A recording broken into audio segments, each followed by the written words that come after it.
Bueno, estamos a punto de concluir, queda poquísimo ya y este es el momento, pues como hemos estado haciendo estos días, de si alguien quiere romper el hielo haciendo alguna pregunta relativa a alguna de las ponencias que han ocurrido esta mañana. Ya, Celina. Bueno, más que una pregunta, es un comentario respecto a lo que se comentaba de la manera de trabajar de Piranesi. A la pantalla esa que se ponía él para poder trabajar el grabado. Yo por lo menos lo percibí como era, cuando usted lo comentó, que era como muy especial de Piranesi. No. Es que, claro, porque... Es habitual, sí. Era, me había quedado esa duda, nada más. Gracias.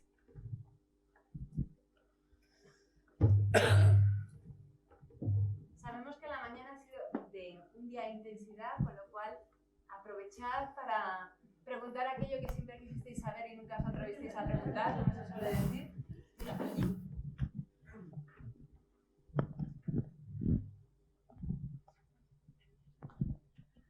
A ver, bueno, a mí me han surgido distintas preguntas, sobre todo para el profesor y Piranesi.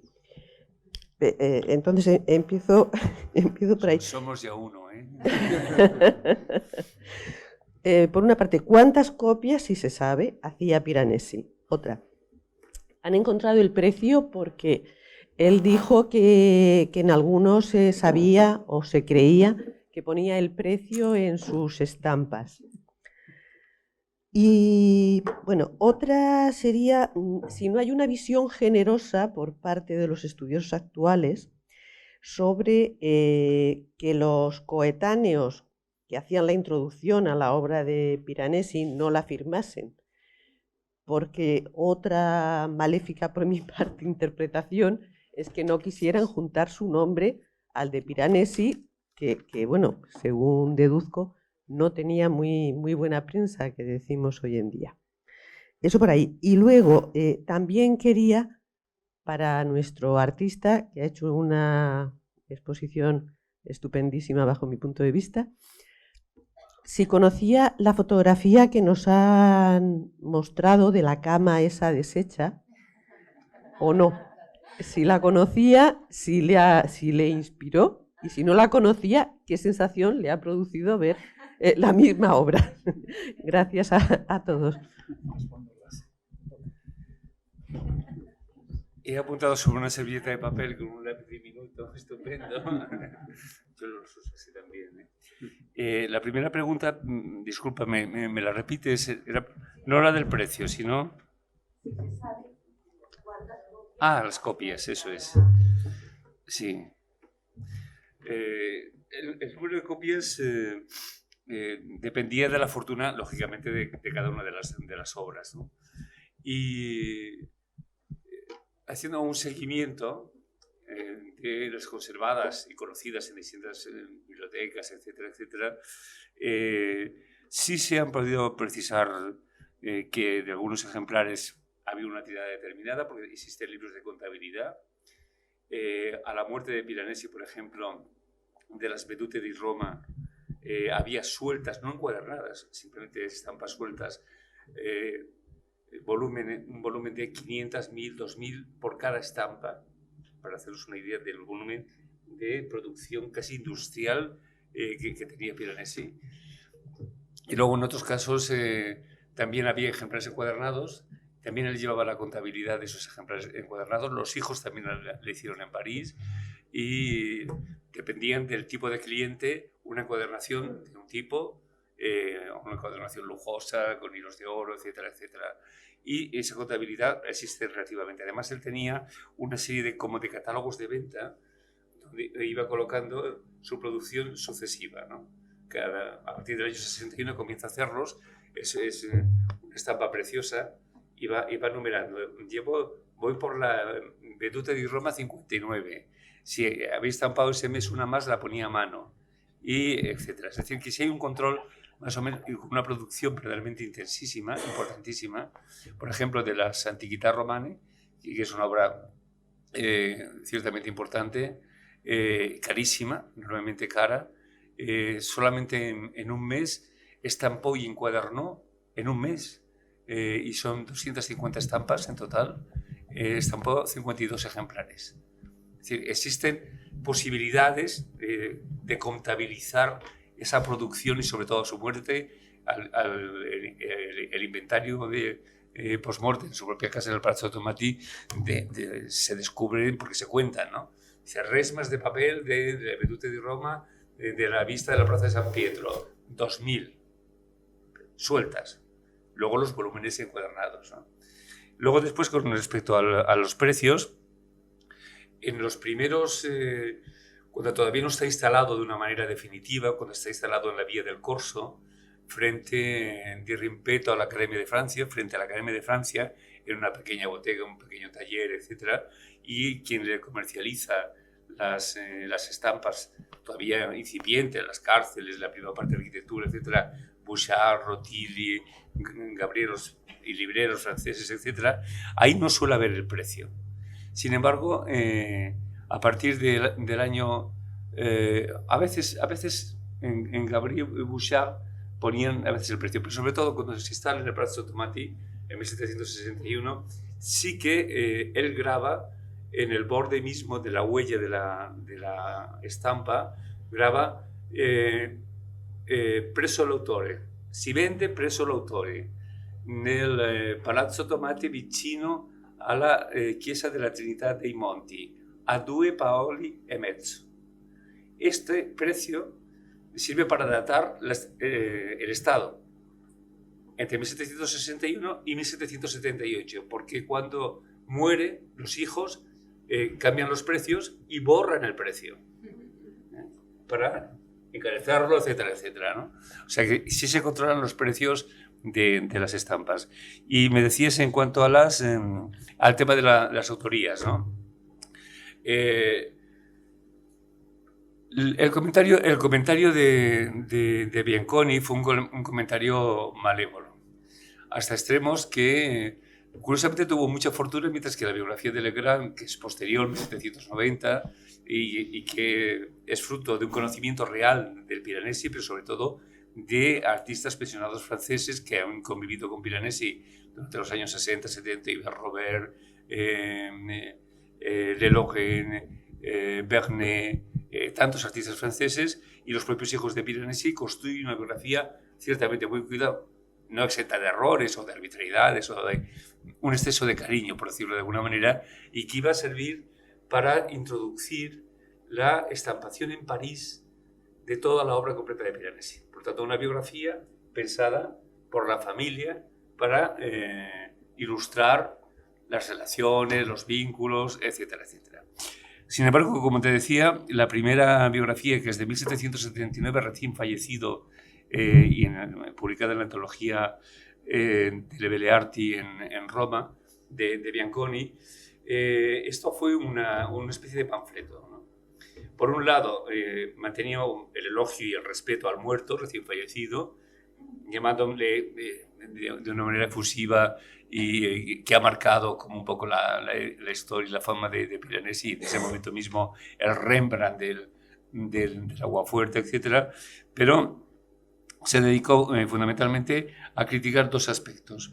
Uno, la extravagancia de su comportamiento, la arbitrariedad de sus vistas de la antigüedad romana y de la Roma moderna, y por otro lado, a enfatizar que era una especie como de ladrón de textos, ¿no? Una especie de... se apropiaba de los textos de los eruditos, de la gente importante, para dotar de prestigio cuando era un ignorante absoluto que no sabía griego, que no sabía arameo, que no sabía, etcétera, etcétera. Esto fue retirado, se presentó al Papa, y Ennio Quirino Visconti, que luego se marcha a Francia, nada menos que organizar las colecciones del Louvre, hace un informe acusando de difamación a Bianconi, y es retirada. Este texto es retirado de completo del mercado. Lo que ocurre es que inmediatamente a finales del 18 y principios del 1818 y 1823 se reimprimen otras publicaciones de biografías de artistas ilustres, con lo cual esa biografía prohibida, no autorizada por los hijos ni por la familia, se convirtió en la biografía canónica de Piranesi hasta mediados del siglo XIX, mientras que la FETEN digámoslo así, la avalada por la familia, etcétera, quedó manuscrito en la Biblioteca Nacional de France, en París, y no se publica hasta 1900. El primero que la cita es Fossilon en 1918, y el primero que la publica es Morazzoli en 1922-23, y luego ya se han hecho ediciones críticas, anotadas, etcétera. Con respecto a la autoría, era un procedimiento habitual.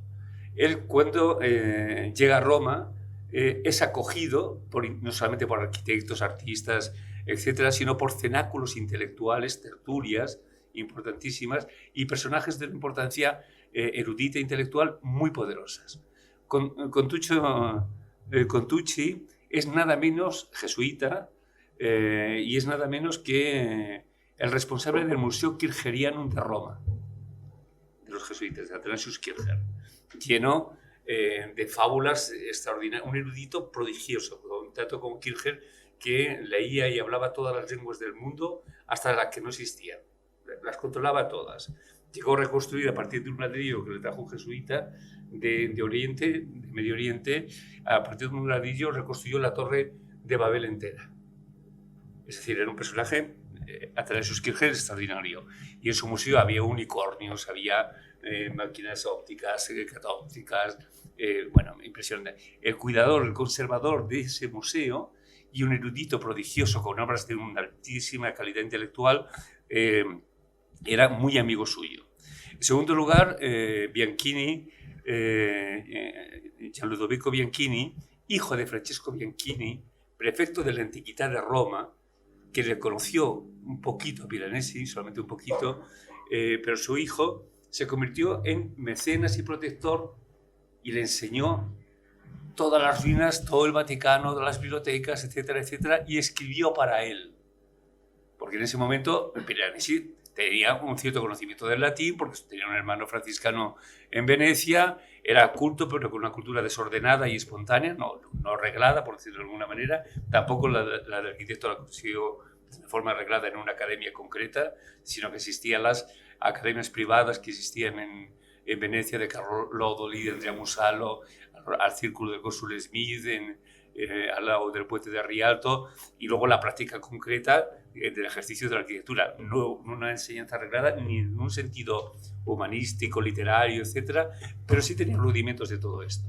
Y sí era un lector apasionado, sobre todo un conversador extraordinario, con relaciones con toda la alta intelectualidad veneciana y romana. Giovanni Gaetano Bottari, bibliotecario de la familia Corsini y del Palazzo Corsini, autor de obras de una erudición pasmosa. El proyecto era colectivo.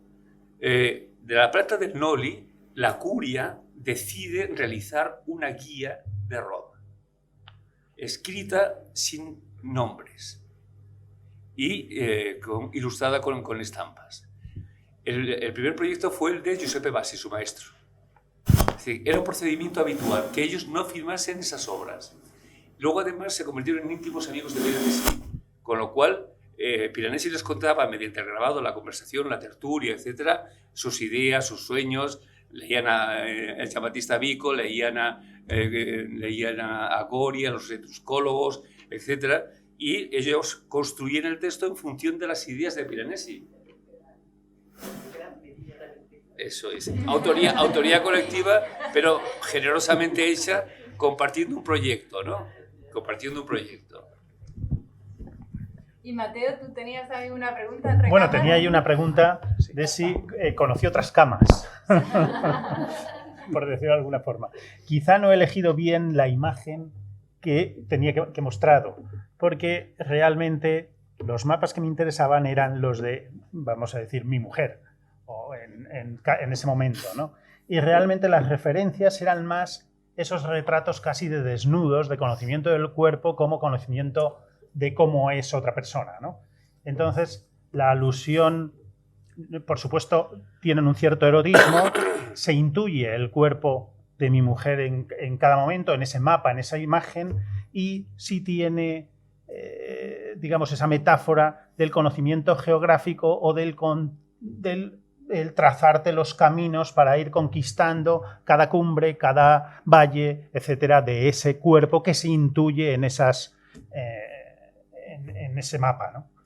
Eso sí que es una visión, vamos a decir, híbrida entre un desnudo, vamos a decir, una maja o una Venus o un tal, y esas camas vacías, que también hay toda una referencia de fotografías y demás de las camas. Entonces es ese híbrido que tiene un cierto toque de erotismo, pero realmente tiene ese romanticismo de casi del escalador o del expedicionario que tiene que conquistar esa naturaleza. Perdón. A propósito de camas, no he podido escuchar tu ponencia. Estabas describiendo esta cama y me acuerdo de la cama de Gaudí en la Sagrada Familia, con el hueco, curvada, etcétera, etcétera. Y la de Piranesi tenía un dosel amarillo.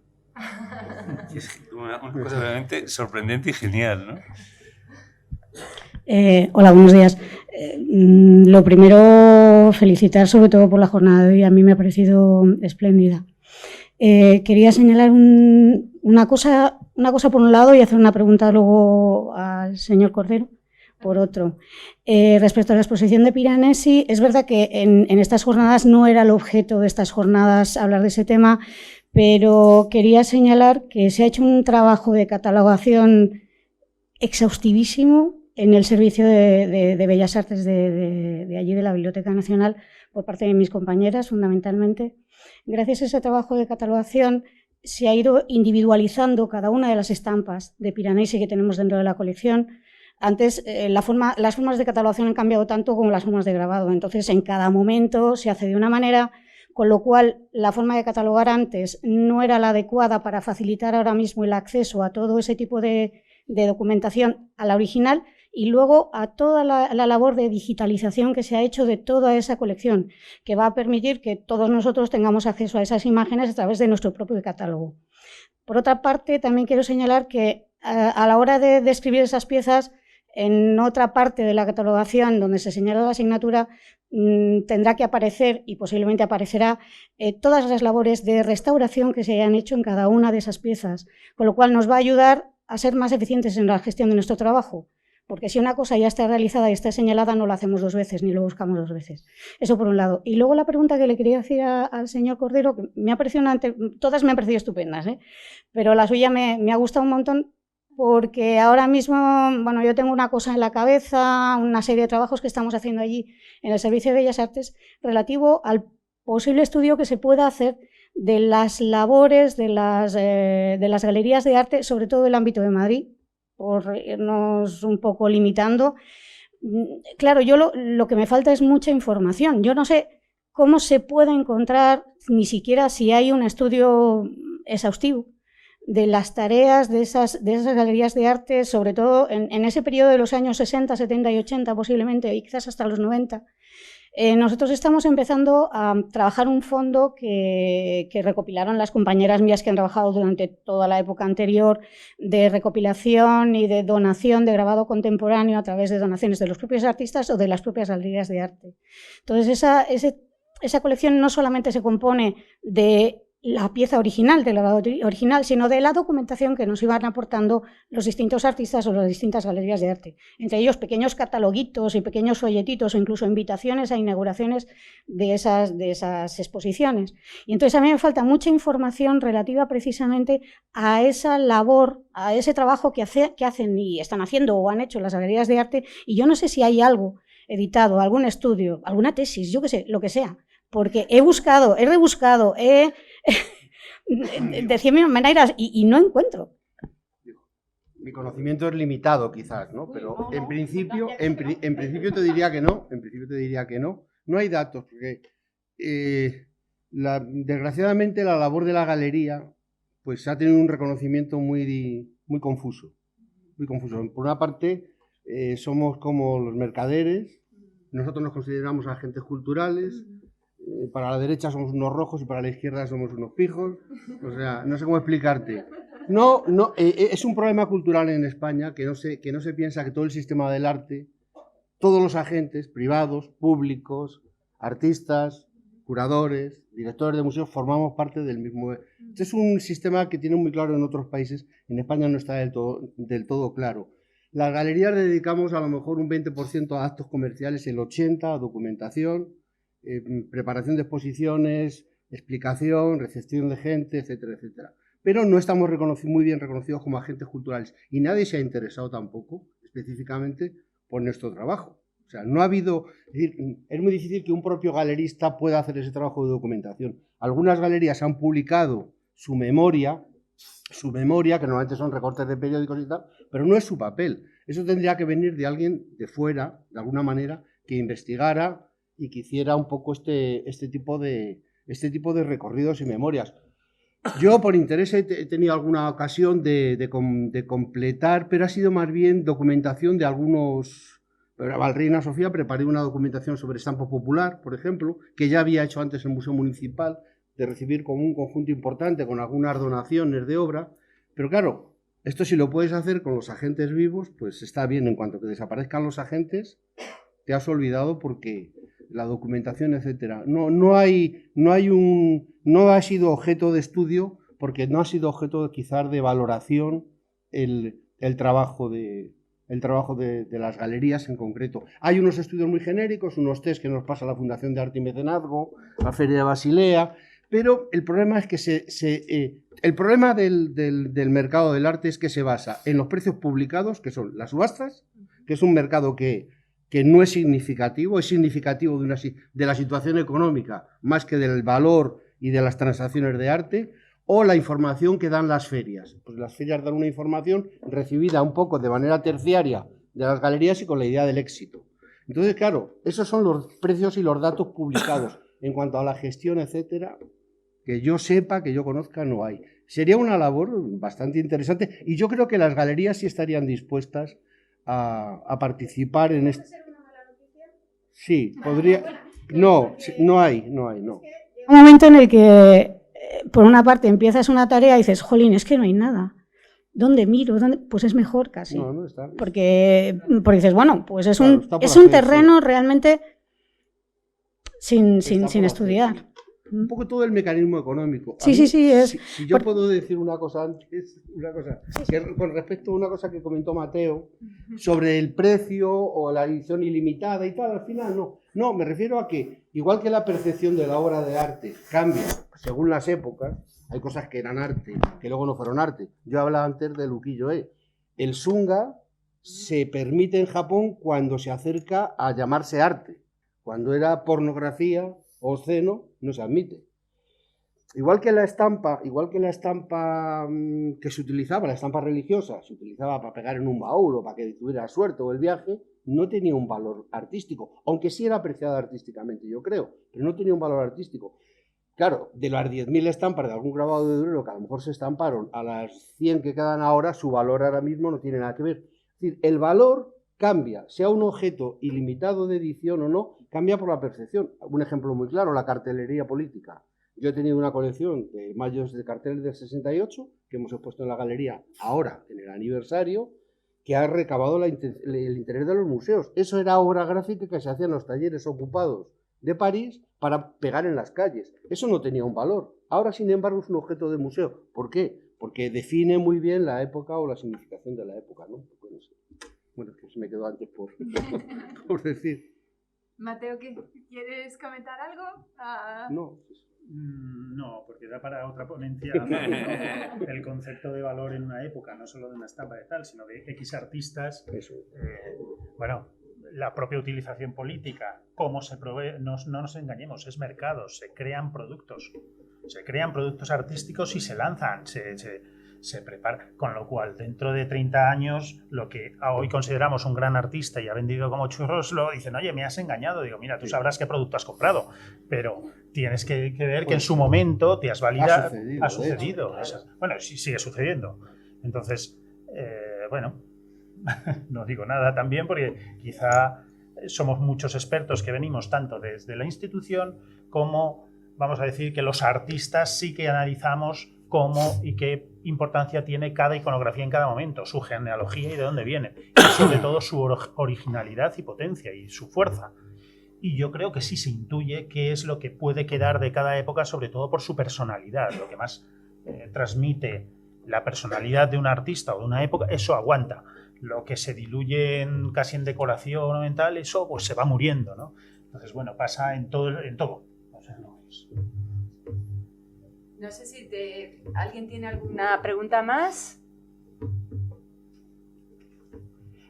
Quizá una de las cuestiones que podríamos abordar en esta mañana es algo que no se ha dicho específicamente en ninguna de las ponencias, pero que sí es interesante, que son los conceptos de autenticidad, originalidad e innovación, ¿no? Como 3 parámetros que de alguna manera construyen parte de ese valor, de esa importancia que la estampa tiene y que puede llegar a tener, aunque a lo mejor en un primer momento no se consideraba. Delfín hablaba de esa especie de innovación conceptual que, como Piranesi, como la apertura a muchos mundos que después otros artistas han recogido el guante y los han ido llevando a sus terrenos, ¿no?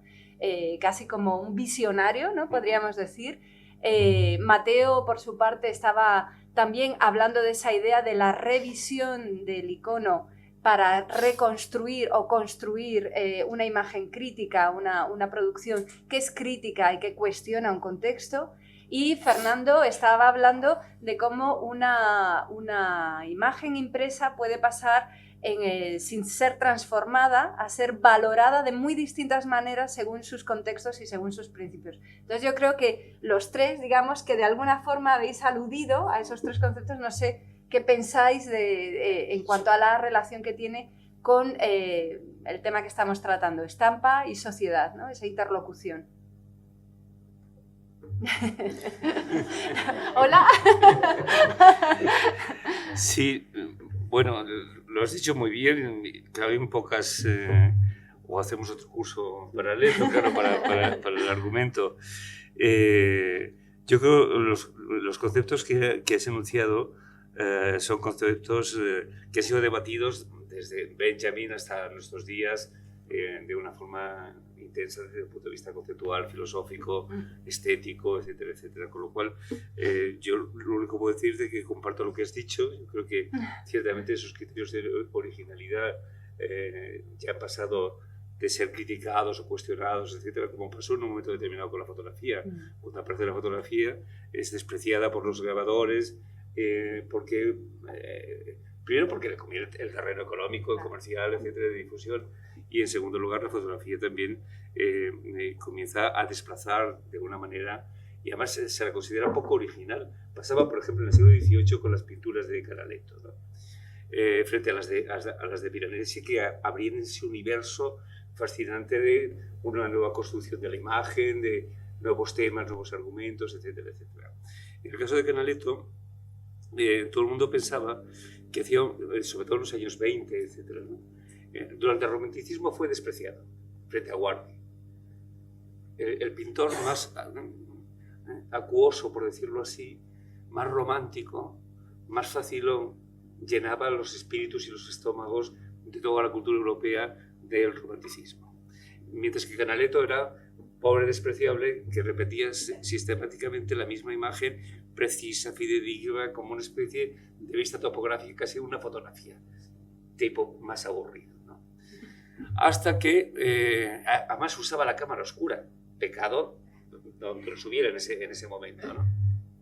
Hasta que en el año 80 y tantos, bueno, durante la época de la nueva objetividad en Alemania, sí que ese nivel de precisión permitió una recuperación cierta de Canaletto. Hasta que en los años 80, un magnífico historiador de la arquitectura y de la cultura, Pierre Corboz, suizo, publicó 2 volúmenes revolucionarios, señalando lo siguiente. La técnica tan precisa y exacta de Canaletto al representar vistas de Venecia, etc., dota de verosimilitud, de certidumbre a lo representado. Pero este aquí que Corboz se tomó la molestia de ver si lo representado era realmente así o no lo era, y no lo era. Toda la Venecia representada por Canaletto era imaginaria. Has hecho el gesto, o un tablero de ajedrez, iba cambiando los elementos y tal, pero la técnica de representación era tan exacta que daba verosimilitud a aquello. Y decía, a propósito de la cámara oscura, y no usaba la cámara oscura para fijar los encuadres y las líneas generales y luego redibujar, componer, pegar papeles y hacer luego la pintura. No, la usaba como un libro de contabilidad para saber cuántas pinturas había hecho. Entonces fijaba la memoria mediante la cámara oscura. Y los cuadernos que se conservan no son proyectuales para hacer pinturas, sino es un balance de cuentas como un tendero, exactamente como un tendero. Y desde ese punto de vista, además, en muchos casos, la precisión era tal que se cuenta, yo he puesto una imagen antes que no he comentado, ¿no? Pero que Canaletto tenía una relación muy grande, primero con Inglaterra, con Sir Smith, y sobre todo con Francesco Algarotti, que le llamaban el cisne de Padua, ¿no? Intelectual, que escribió un libro, Newton para las damas, bueno, un teórico de la arquitectura, mecenas, el primero que diseñó un museo con tipología autónoma, con luces cenitales y parietales, bueno, no, nada menor, ¿no?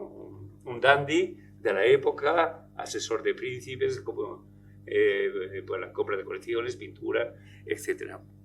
Y contaba en una carta a Algarotti, yo he puesto la pintura, a un amigo que le había encargado a Canaletto, dice, he hecho de este artista mis manos, lo cual es muy representativo de la consideración del artista entonces, y yo no lo voy a decir ahora, pero bueno, por entonces, ¿no?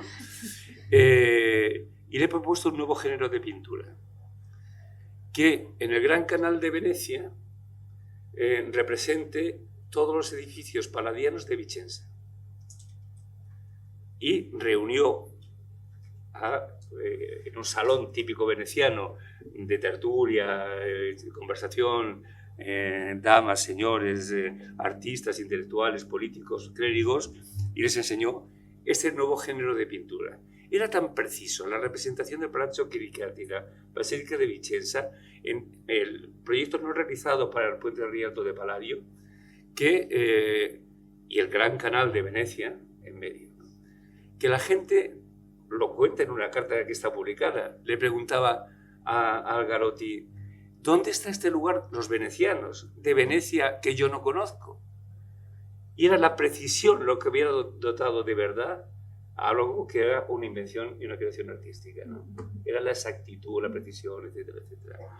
Lo que hizo Canaletto fue construir una Venecia imaginaria, ¿no? Y llena de sueños, utopías, caprichos y significados recónditos. Por ejemplo, hay otra pintura suya que es espectacular, de significado masónico, porque el cónsul Smith mercadeaba masón con Inglaterra y con todos los masones ingleses, y le encargaba muchas pinturas a Canaletto. Hay una pintura que se ve una vista de la laguna, con todos los campanarios del skyline de la ciudad, eso era Venecia, el agua veneciana, etc. Una villa que era como el templeto de Maser, una especie de panteón pequeñito, había una especie como de gruta para entrar, una figura cúbica, un personaje apoyado dibujando sobre la figura cúbica y una especie como de columna con un ser monstruoso delante de la fachada de esta capilla tipo Panteón Villa Maser, Panteón de Roma, ¿no? Y en medio, al fondo de la ciudad, el agua de la laguna, y en medio una pirámide de madera que hacía alusión a la forma de conservar las bombas de la Armada veneciana para que no se mojasen, pero para poderlas coger rápidamente situadas estratégicamente hablando. Entonces, una pirámide, una gruta, una columna, un frontón de templo, un mandil de masón, como el dólar. Tú duplicas la columna, Jacquin y Boaz. El cubo, como en el dólar. Jefferson, Washington, todos lo fueron. Y sin embargo, a primera vista es un paisaje veneciano, porque la cualidad de Venecia es el agua, igual que en el paisaje de Algarotti. Sin embargo, las élites de la época siempre realizaban una lectura críptica y escondida, propia para las élites. Nosotros nos quedamos con el paisaje precioso, estupendo, Venecia, qué bonita, que las góndolas, era la experiencia primera, y no. Detrás siempre existía un significado, un criptosignificado, que era compartido solamente por las élites intelectuales, ¿no? Y sin embargo, la precisión, la exactitud, la caligráfica le dotaba de verdad, de certidumbre, de veracidad, cuando nos sigue pasando igual, ¿no? Es decir, ahora mismo con otros métodos. Mateo asiente efusivamente, Bueno, más ¿no? que nada porque el tema de la originalidad ya no se aplica, o sea, la fotografía a lo largo del siglo XX, hasta la existencia del Photoshop, se consideraba no solo verdad, sino lo podías hasta presentar en un juicio. Evidentemente, después con el retoque digital, todo eso, como no esté firmado por un notario que le ha tomado la foto ya no es nada, ya no refleja verosimilitud para nada. Es decir, que de todo eso también Sí. hay mucho Pero tema de ahí hablar de también la en la originalidad, la estampa- fidelidad, pero claro, el realismo siempre se asocia, o la figuración, a una certidumbre. Y no hay mejor invención que una imagen. Es decir, somos expertos en ello, y sobre todo los artistas. Entonces, ¿qué deciros? Casi todo es ficción. O sea, de verdad. Sí. Pero hay la imagen que tú ponías de esa carpeta editada para el mercado americano, que ponía abajo, original, firmada, entonces... En inglés. En inglés, ¿no? Editada en México. Y parece que siempre, a la hora de abordar la cuestión de la estampa, pues esa especie de reivindicación de legitimidad, hablando de lo original, de la firma, ¿no? Yo me pregunto por qué, si tenéis vosotros, quizá ya para concluir, si pensáis que esa cualidad inherente de la estampa, de la multiplicidad, aunque no tenga que darse sistemáticamente ni en todos los casos se dé, implica pues esa reivindicación del original. Digo, no, ahora te contesto yo a eso desde el punto de vista de un artista, del lenguaje plástico y cómo se refleja y se expresa en estos medios de reproducción gráfica. No todos los artistas, muchos fuerzan su lenguaje, y sin embargo yo, si fuera coleccionista, vamos a decir, compraría mucha obra gráfica, sobre todo de muchos artistas que parece que su lenguaje es ese. No sabría cómo explicarlo, pero por ejemplo, un grabado de Palazuelo es casi mejor que una pintura de Palazuelo. O sea, es que su lenguaje es exquisito, se transporta y se transmite exquisitamente en obra gráfica.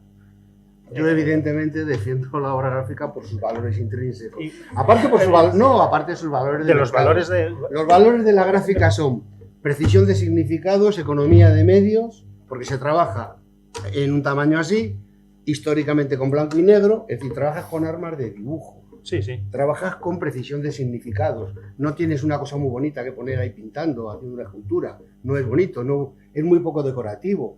Permite temáticas íntimas, permite temáticas no de encargo. Y por ejemplo, en el muralismo mexicano que antes tocábamos, los dos aluden a prácticas colectivas. O sea, se dirigen a públicos colectivos. Pero el muralismo precisa la ayuda del Estado.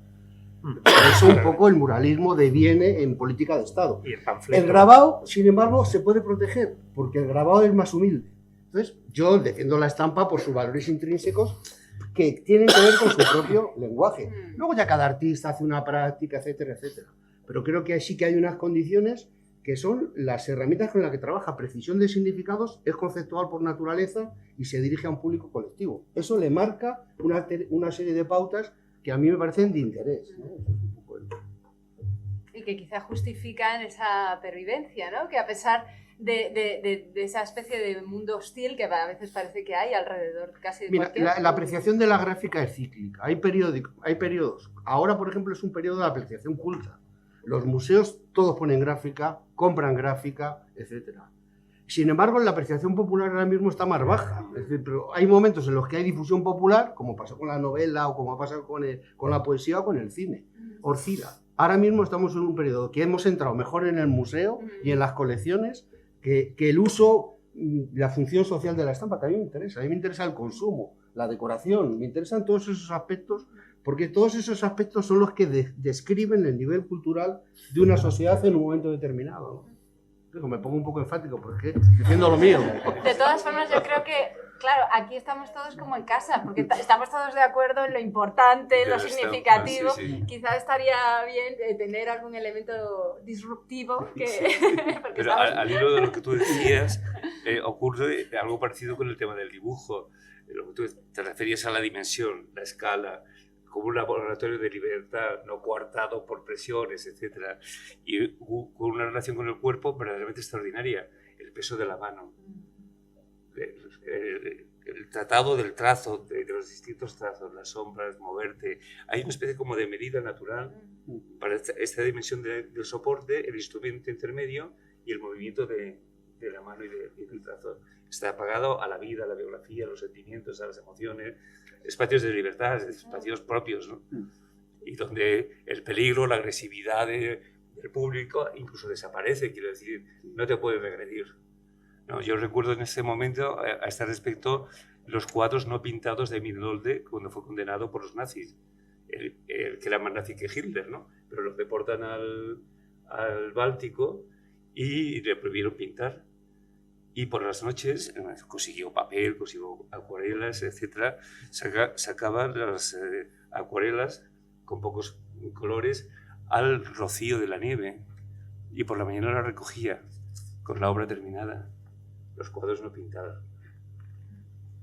En un espacio coercitivo como ese, a un nazi como él, que había condenado a los propios nazis, ¿no? Ese es un espacio de libertad. Bueno, Ana, si os parece, ¿subes, Ana? ¿Te parece? Bueno, yo creo lo que decíamos antes. Lo suyo sería ahora irnos todos como a una sala de fiestas de un hotel, encerrarnos con buena comida. Sí. Seguir hablando, ¿no? Porque yo creo que a conclusiones no hemos llegado, solo hemos llegado a entrever la riqueza de todo lo que se puede hablar. La exposición de Piranesi, obviamente todos debemos ir en autobuses, los que aún no la hayáis visto. En metro, en manadas, si hace falta, pero dar las gracias al Instituto, a Ana Ros, a toda la gente que ha hecho posible pues, esta labor, desde administración, Ana lo comentaba en la apertura del seminario, porque creo que estas jornadas son muy necesarias, son puntos de encuentro. Cuando ocurre el encuentro, ocurre el intercambio es nutriente. Y de eso se trata, de construir conocimiento, de discutirlo y de avanzar juntos. Muchas gracias a todos. Gracias.